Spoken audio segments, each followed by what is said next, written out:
to jenom z vystření? Zkuste něco říct? Eurytmia je pohybové umenie.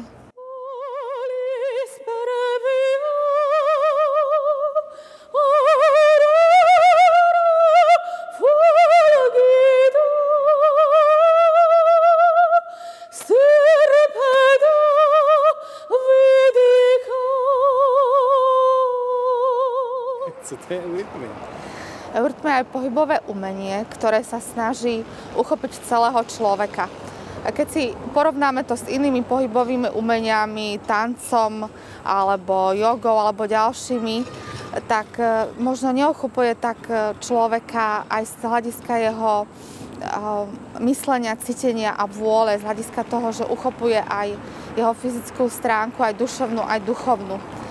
Akoby eurytmia sa snaží v svojich prejavoch, v gestách, v pohybe a v celej bytosti človeka ako keby vytvoriť a stvárniť duchovný obsah.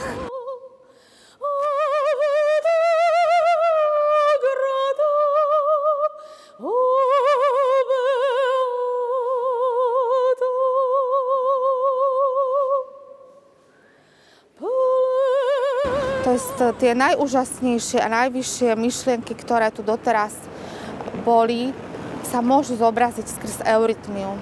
Napríklad poézia, filozofické myšlienky, meditatívne myšlienky, nádherná hudba, či už Skriabina, Rachmaninova, Čajkovského. To všetko je možné zobraziť skrz eurytmiu. A pritom eurytmia s úctou uchopuje tieto hlboké myšlienky a snaží sa ich stvárniť pohybom. Čiže nie len, že o tom rozprávam, nie, že o tom rozmýšľam, nie, že to recitujem, ale celou bytosťou, celým svojim telom, gestami a znázorním tento hlboký obsah.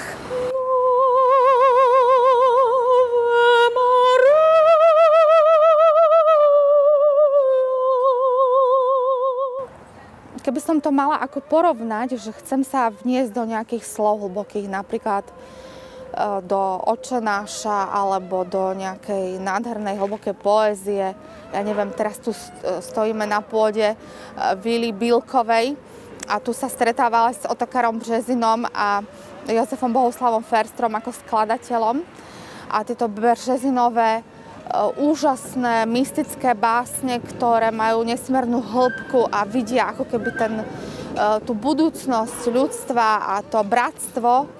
A keď jednoducho vezmem si takúto báseň, napríklad Březinovú, ktorá je ako keby aj poéziou a modlitbou zároveň a začnem ju znázorňovať eurytmicky, tak jednoducho je to také hlboké prehlbenie, pretože ja ako keby som vstúpila sama do tej básne ako celou svojou bytosťou, pretože sa v nej pohybujem. A mám zrazu pocit, že tá báseň vo mne žije.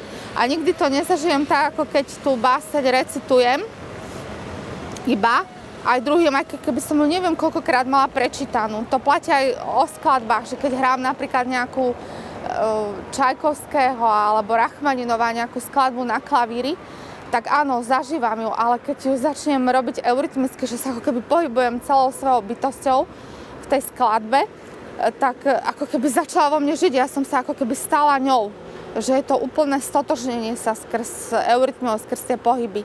A navyše to sa mi na eurytmii páči, že ona s úctou pristupuje k tomu dielu, lebo napríklad nezobrazuje len taký ten emocionálny obsah, ale ona uchopuje aj tóny, intervaly, čiže ako keby sme mali zviditeľnené tú hudbu na tom javisku, alebo máme zviditeľnenú tú poéziu, pretože tie hlásky majú svoje gestá a hľadá sa tam akoby hĺbka za tými hláskami.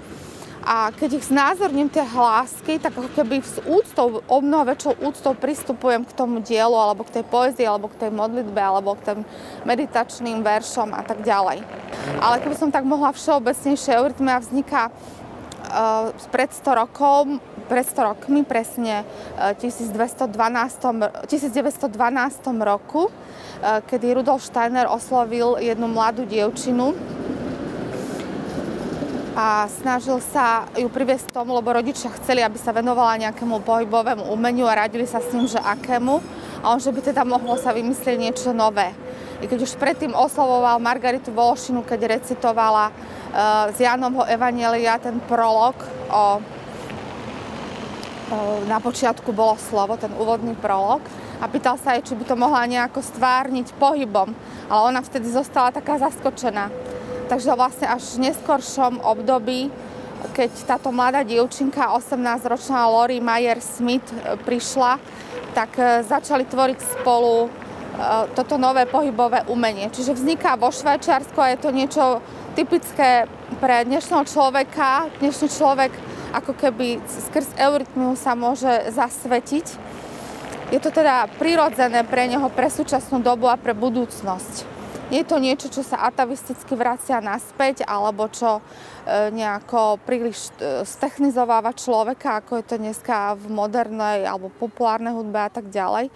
Ale je to niečo, čo ho uchopuje v jeho najhlbšom jadre, v jeho ja, alebo v tom, čo hľadá ako najlepšie a najmorálnejšie v sebe, ako ten impuls Kristov. Tak to je vlastne eurytmia, alebo pohybové umenie eurytmia. Steiner tiež, keď postavil prvé Goetheanum, to bola nádherná budova divadelná vo Švajčiarsku, ktorá ale žiaľ zhorela, tak tam vytesal vlastne z veľkého kmeňa stromu sochu Krista a eurytmisky mali vlastne pred ním robiť eurytmiu. No ale žiaľ, toto Goetheanum zhorelo a dnes už je to len klasické divadlo, teda také betónové, ako keby taká hrobka pre to pôvodné, takže tá socha tam nie je. Ale ja som mala aj to šťastie študovať eurytmiu tu v Prahe, nedaleko v obci kresťanov. A teraz sme stále robili vlastne eurytmiu ako keby takto s tým kresťanským impulzom. Takže aj to je na eurytmii úžasné, že sa hýbete, ale pritom je tam aj teda tá viera alebo ten náboženský prvok. V Banskej Bystrici hrajú túto operu Eva od Förstra. Je to úžasné, ja som aj tú áriu spievala, keďže som aj speváčka. No a oni sa tu vlastne teraz stretávali a tiež som sa dostala k nahrávke, ako Förster spomína, ako tu bol s Bílkom, ako sa tu stretávali aj s Březinom, aké mali hlboké spolu rozhovory. A to je tiež veľmi pre mňa fascinujúce, pretože títo ľudia mali ten michalský impuls tej doby presne ako Rudolf Steiner. A to sa aj veľmi podobá, aj architektúra, aj tie sochy, vlastne oni ako keby to znútra cítili a boli tiež veľmi odmietaní a nepochopení. A aj dodnes sú nie pochopení, lebo je to skutočne niečo, čo je pre budúcnosť ľudstva. Vidím to ako, že to je semiačko pre budúcnosť, ktorú oni položili. Takisto aj eurytmia je nejaké semiačko, ktoré len začne akoby rásť ako rastlina alebo kvet. Je to niečo proste pre budúcnosť ľudstva a pre pochopenie také vzdialenejšie. Už som sa moc rozrečila.